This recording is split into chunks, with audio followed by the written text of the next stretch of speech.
दोस्तों, इस कहानी को जरा ध्यान से सुनिएगा, क्योंकि ये कहानी आपके जिंदगी भर काम आएगी। एक समय की बात है, एक राजा ने अपने मंत्री से कहा कि मंत्री जी, आपको क्या लगता है, क्या मैं इस नगर का सबसे बुद्धिमान व्यक्ति हूं? अब मंत्री तो राजा के पास नौकरी करता था, तो उसने कहा कि राजा साहब, कैसी बात करते हैं, आप नगर के राजा हैं तो सबसे बुद्धिमान आप ही हुए। राजा ने कहा, नहीं मंत्री जी, राजपाट तो मुझे विरासत में मिला है, लेकिन बुद्धि विरासत में नहीं मिलती। सच बात बताओ मंत्री जी, क्या मैं बुद्धिमान हूं? तो मंत्री जी ने कहा, नहीं राजा साहब, आप इस नगर के सबसे बुद्धिमान व्यक्ति नहीं हैं। यह बात सुनकर राजा को जरा सा गुस्सा आया, लेकिन राजा ने गुस्सा नहीं किया, क्योंकि राजा को पता था कि बुद्धिमान व्यक्ति कभी गुस्सा नहीं करता है। राजा ने अपने मंत्री से कहा कि मंत्री जी, तो फिर बताओ कि बुद्धिमान आदमी कैसा होता है? तो मंत्री ने कहा कि राजा साहब, मैं बुद्धिमान नहीं हूं। इस नगर में बहुत सारे बुद्धिमान लोग होंगे, लेकिन हमें उनको ढूंढना पड़ेगा। तो राजा ने कहा कि ठीक है, इसमें ढूंढने की क्या जरूरत है, हम यहां के राजा हैं। आप नगर में ऐलान करवा दीजिए कि जो बुद्धिमान आदमी हो वह हमारे राज्य में आ जाए, उसको राजा साहब बुला रहे हैं। यह बात सुनने के बाद मंत्री जी ने कहा कि राजा साहब, बुद्धिमान आदमी कभी भी अपने आप को बुद्धिमान नहीं कहता है, इसीलिए अगर हम ऐलान कर भी देंगे तो हमारा महल मूर्खों से भर जाएगा, क्योंकि मूर्ख आदमी ही अपने आप को बुद्धिमान कहता है, और वह अपने आप को बुद्धिमान साबित करने के लिए यहां आकर अनाप शनाप बातें करेगा। इसीलिए हमें कोई और रास्ता ढूंढना होगा। उसके बाद मंत्री जी रात भर सोचते हैं कि ऐसा कौन सा तरीका हो सकता है जिससे कि बुद्धिमान आदमी हमारे राजा के पास आ जाए। दूसरे दिन मंत्री जी राजा के पास जाते हैं और कहते हैं कि राजा साहब, आपके लिए मेरे पास एक बहुत अच्छी तरकीब है। यदि हम यह तरीका अपनाते हैं तो बहुत ही जल्दी बुद्धिमान आदमी हमारे पास आ जाएगा। राजा ने कहा कि ठीक है, बताओ कौन सा तरीका है। मंत्री जी ने कहा कि हम पूरे नगर में एक ऐलान कर देते हैं कि जो कोई भी व्यक्ति कोई ऐसी बात बताएगा जो हमारे राजा ने कभी ना सुनी हो, तो हम उसको 1000 मोहरे देंगे। ये सुनने के बाद राजा कुछ हैरान सा हुआ। राजा ने कहा, मंत्री जी, आप क्या चाहते हैं कि हम कंगाल हो जाएं? ऐसी तो बहुत सारी बातें हैं जो हमने सुनी नहीं है, और कोई व्यक्ति आकर हमें यह बातें बताएगा तो हमें 1000 मोहरे देनी होंगी। लेकिन जो बुद्धिमान आदमी होगा वह हमसे कोई नई बात नहीं करेगा, बल्कि वह आदमी मोहरे पाने के लिए कुछ ऐसा तरीका अपनाए कि हमारे पास कोई और रास्ता ही नहीं बचेगा, और हमें वह 1000 मोहरे देनी ही होंगे। यदि कोई ऐसा आदमी हमारे सामने आएगा तो हम उसे जान लेंगे, क्योंकि वही आदमी बुद्धिमान होगा। उस राजा ने पूरे राज्य में ऐलान करवा दिया, तो बहुत सारे लोग आने लगे राजा को नई नई बातें बताने के लिए। हर बात को सुनकर राजा यही कहता है कि भाई, ये बात तो मैंने सुनी हुई है। दूसरे राज्यों से भी लोग आने लगे, क्योंकि 1000 मोहरों की लालच में बहुत सारे लोगों ने अलग अलग बातें बताई। कोई आदमी बहुत पुरानी बात बताता, तो कोई व्यक्ति बहुत ही दूर की बात बताता। लेकिन हर बात को सुनकर राजा यही कहता कि यह बात तो मैंने पिछले साल ही सुनी है, यह बात तो मैंने अपने पिताजी से सुनी है। ऐसे करते करते बहुत लोग आए, और हर आदमी की बात सुनने के बाद राजा यही कहता कि यह बात तो मैंने सुन रखी है। कुछ दिन बाद एक साधु राजा के दरबार में आता है और कहता है कि राजा साहब, क्या नई बात बताने पर आप यहां पर मोहरे बांटते हैं? राजा ने कहा, हाँ, हम कोई नई बात बताने पर उसको मोहरे देते हैं, लेकिन बात ऐसी होनी चाहिए जो हमने कभी सुनी ना हो। साधु ने कहा कि ठीक है राजा साहब, ये बात मैंने अपने दादाजी से सुनी थी। मेरे दादाजी बताया करते थे कि हमारे परदादा के पास बहुत ज्यादा धन था, और आपके परदादा जो पृथ्वी सिंह थे वह यहाँ के राजा थे। लेकिन एक बार ऐसा हुआ था जो शायद आपको भी पता नहीं होगा। सिंह जी जब यहाँ के राजा थे, उस समय हमारे नगर में एक अकाल आया था, जिसके अंदर लोगों को बहुत ज्यादा नुकसान हुआ और राजपाट में धन की कमी हो गई थी। और मेरे परदादा के पास बहुत ज्यादा धन था, इसलिए उन्होंने आपके परदादा को 2000 सोने की मोहरे उधार दिए थे। मेरे परदादा जी हमेशा कहा करते थे कि यदि पृथ्वी सिंह जी मेरे पिताजी को 2000 मोहरे लौटा देते तो हम कभी करीब नहीं रहते। अब देखो ना राजा साहब, मेरे परदादा जी ने आपके दादाजी की मदद की, इसीलिए हमारे परदादा गरीब हो गए। फिर हमारे दादाजी भी गरीब रहे, हमारे पिताजी भी गरीब रहे, और मेरा भी एक गरीब परिवार में जन्म हुआ। इसीलिए मैं साधु बन गया। मुझे पता था कि यदि मैं आपके पास आऊंगा तो आप वह मोहरे वापस तो नहीं देंगे, क्योंकि आपने वह बात सुनी ही नहीं। लेकिन जब आपने ये कहा कि कोई नई बात मुझे बताएगा तो 1000 मोहरे मिलेंगे, इसीलिए मैं आपको ये बातें बताने आ गया, ताकि आपको इतनी पुरानी बात का पता चले। अब यह बात सुनने के बाद मंत्री को पता चल गया कि यह साधु इस नगर का सबसे बुद्धिमान व्यक्ति है, क्योंकि अब राजा फंस चुके थे। अब राजा अगर यह कह देते हैं कि यह बात मैंने नहीं सुनी, तो शर्त के मुताबिक 1000 मोहरे उस आदमी को देनी होंगे, क्योंकि राजा ने इसी बात का ऐलान किया था कि कोई नई बात मुझे बताओ। और यदि राजा यह कह दे कि यह बात तो मैंने पहले से सुन रखी है, तो फिर तो 2000 मोहरे उसे वापस लौटाने होंगे। अब राजा भी समझ चुका था और मन ही मन हंस भी रहा था कि बुद्धिमान आदमी ने किस तरह हमें फंसाया है। उसके बाद राजा उस साधु के चरणों में गिर जाता है और कहता है, साधु बाबा, हम तो यह देखना चाहते थे कि हमारे नगर में सबसे बुद्धिमान आदमी कौन है। मेरे और मंत्री जी के बीच में एक शर्त लगी थी कि हमारे राज्य में मेरे से भी ज्यादा कोई बुद्धिमान आदमी है तो हम उस बुद्धिमान आदमी को खोजने लेंगे। और देखो, हमने आपको खोज लिया। उसके बाद सारी बात साधु को भी समझ में आ गई थी। साधु ने कहा कि राजा साहब, मैं तो बस इस पागलपन को खत्म करना चाहता था। मुझे जब पता चला कि आप मोहरे बांट रहे हो तो पूरे नगर में किस तरह का हाहाकार मच गया था। सब लोग अपना काम त्याग कर इस काम में लग गए। अब ऐसा कितना दिन चलेगा? यदि वह अपना काम त्याग कर इस काम में लगे रहेंगे तो हमारे राज्य का क्या हाल हो जाएगा। मैं तो बस इस बात को खत्म करना चाहता था, इसीलिए मैंने यह तरकीब अपनाई। उसके बाद वह राजा कहते हैं, साधु बाबा, लेकिन एक बुद्धिमान आदमी होता कैसा है? कौन से गुण होते हैं जो उसे बुद्धिमान बनाते हैं? उसके बाद वह साधु बाबा कहते हैं कि वैसे तो बुद्धिमान आदमी को पहचानना काफी मुश्किल होता है, क्योंकि बुद्धिमान और मूर्ख व्यक्ति एक जैसे ही दिखते हैं, लेकिन दोनों में बहुत फर्क होता है। आज मैं आपको ऐसी बातें बताता हूं जिससे आप एक बुद्धिमान आदमी का पता लगा सकते हैं। और यदि यह गुण आपके अंदर है तो आप एक बुद्धिमान आदमी हो, और यदि आपके अंदर नहीं है तो इन गुणों को पहचान कर आप बुद्धिमान बन सकते हो।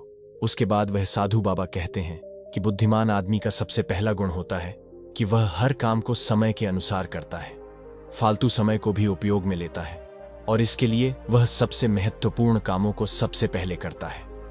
बुद्धिमान लोग हमेशा समय को धन से अधिक महत्व देते हैं, क्योंकि वह लोग इस बात को अच्छे से समझते हैं कि इस दुनिया में समय ही वह चीज है जो सबसे निश्चित मात्रा में है और जिसे किसी भी तरीके से बढ़ाया नहीं जा सकता। इसीलिए वह हर काम की सूची बनाते हैं और उन्हें समय पर पूरा करने का प्रयास करते हैं।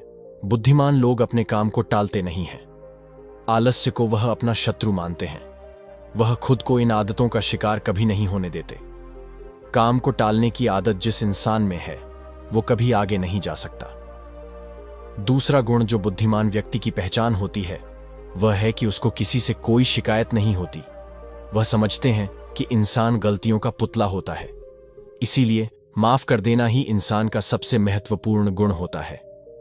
यदि बुद्धिमान आदमी के सामने कोई आदमी गलती भी कर देता है तो वह उस पर गुस्सा नहीं करता, बस प्यार से समझाता है, क्योंकि उसे पता है कि इंसान से गलतियां होती रहती हैं और बुद्धिमान आदमी अपनी गलतियों से ही सीखता है।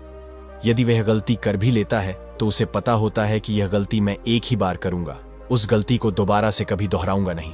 कहते हैं कि एक बार इंसान गलती करता है, लेकिन वही गलती कोई इंसान अगर दोबारा दोहराता है तो वह इंसान बुद्धिमान नहीं, वह मूर्ख होता है। इसीलिए बुद्धिमान यदि गलती कर भी देता है तो वह एक बार ही करेगा और उस गलती से बहुत कुछ सीख भी लेगा। तीसरा गुण बुद्धिमान आदमी के अंदर जो होता है कि वह कभी गुस्से में कोई फैसला नहीं लेता और ना ही कभी ज्यादा खुशी में कोई फैसला लेता है, क्योंकि उसे पता है कि गुस्से में लिया हुआ फैसला कभी भी फायदा नहीं पहुंचाएगा, क्योंकि गुस्से में हमारा दिमाग काम करना बंद कर देता है और गुस्से में हमें कोई फैसला नहीं लेना चाहिए। और दूसरी बात है कि खुशी में भी कोई फैसला नहीं लेना चाहिए, क्योंकि जब हम खुश होते हैं तो हम बहुत ज्यादा उत्तेजित होते हैं और उस वक्त जो भी हम फैसला लेते हैं वह उत्तेजना के वश होकर लेते हैं और उत्तेजना में लिया गया फैसला पछतावे का कारण बनता है। इसीलिए बुद्धिमान आदमी जानता है कि ना तो गुस्से में कोई फैसला लेना चाहिए और ना ही ज्यादा खुशी में कोई फैसला लेना चाहिए। इसीलिए जब बुद्धिमान आदमी कोई फैसला लेता है तो वह बैठकर शांति से, धैर्य से सोचता है कि इसका क्या परिणाम होगा। वह दोनों परिणामों को अच्छी तरह से देखता है, सही को भी देखता है और गलत को भी देखता है। यह भी देखता है कि इसका फायदा क्या होगा और यह भी देखता है कि इसका नुकसान क्या होगा, और उसी के बाद कोई फैसला लेता है। चौथा गुण जो बुद्धिमान आदमी के अंदर होता है वह होता है कि वह अपने मन की बातें कभी किसी को नहीं बताते। बुद्धिमान लोग इस बात को जानते हैं कि आज जो हमारे मित्र हैं वह कभी भी हमारे शत्रु बन सकते हैं। वह अपनी व्यक्तिगत बातें, अपनी कमजोरियां, अपनी ताकत किसी के सामने नहीं बताते, लेकिन ज्यादातर लोग अपने मन की बातें, अपने घर की बातें, ऐसी बातें जो दूसरों को बतानी नहीं चाहिए, उनको दूसरों को बताते रहते हैं।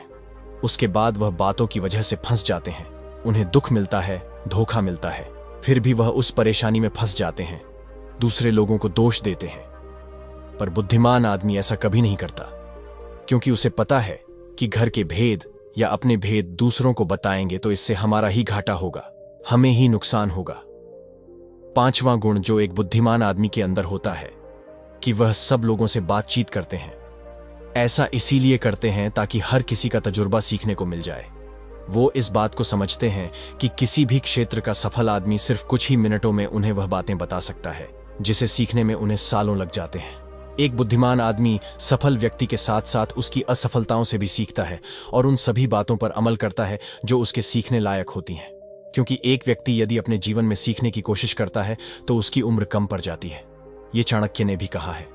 इसलिए हमें दूसरे लोगों से सीखना चाहिए, उनके अनुभवों से सीखना चाहिए, उनकी सफलताओं से भी सीखना चाहिए और उनकी असफलताओं से भी सीखना चाहिए।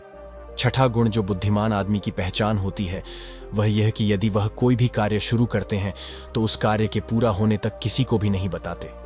लेकिन जो बुद्धिहीन लोग होते हैं वह काम शुरू करने से पहले ही सबको बताना शुरू कर देते हैं। उन्हें लगता है कि हमारी वाहवाही होगी और यही उनकी सबसे दिग्गज कमी होती है। क्योंकि यदि हम किसी काम की शुरुआत करते हैं और पहले ही सबको बता देते हैं तो बाद में उस काम के नाकामयाब होने पर हमारी बेइज्जती होती है। लोगों की नजर में हम असफल आदमी की श्रेणी में आ जाते हैं। और यदि हम अपने काम को शुरू करते वक्त किसी को उसके बारे में बताते नहीं हैं तो काम पूरा होने पर लोगों को खुद ही पता चल जाएगा और वही लोग बोलेंगे कि यह आदमी कितना शांत है, अंदर से कितना अहंकार शून्य है कि इतनी दिग्गज कामयाबी हासिल करने के बाद भी इसने कभी किसी को कुछ नहीं बताया। और यही लोगों की सोच समाज में आपको प्रतिष्ठावान बनाती है। सातवां गुण जो बुद्धिमान आदमी की पहचान होती है वह होती है कि बुद्धिमान आदमी कभी भी अपने आप को बुद्धिमान नहीं समझता। वह हमेशा शिष्य बनकर रहता है, गुरु कभी नहीं बनता। क्योंकि जब आदमी गुरु बन जाता है तो उसकी सीखने की क्षमता खत्म हो जाती है। वह दूसरों को सिखाता तो है लेकिन खुद कभी नहीं सीख पाता। लेकिन बुद्धिमान आदमी कभी भी अपने आप को सीखने से रोक नहीं सकता। वह जीवन पर्यंत कुछ ना कुछ सीखता रहता है। क्योंकि दुनिया में कुछ भी सीखना हो तो हम छोटा बनकर सीख सकते हैं। दिग्गज बनकर, अहंकार से भरकर, अपने आप को बुद्धिमान समझकर कोई चीज सीखी नहीं जा सकती है। इसके बाद वह साधु महात्मा कहते हैं कि इसीलिए राजा साहब आपने इतना अच्छा तरीका निकाला एक बुद्धिमान आदमी को धरने के लिए। यदि आप सीधे ही लोगों को यह बताते कि कोई बुद्धिमान हो तो हमारे राज्य में आ जाओ तो बहुत सारे मूर्ख लोग आ जाते, पर कोई बुद्धिमान आदमी नहीं आता क्योंकि वह अपने आप को बुद्धिमान मानता ही नहीं है। और यह बुद्धिमान आदमी का सबसे महत्वपूर्ण गुण होता है। आठवां गुण जो एक बुद्धिमान आदमी में होता है वह यह कि बुद्धिमान आदमी अपने हर काम को ध्यान बना लेते हैं।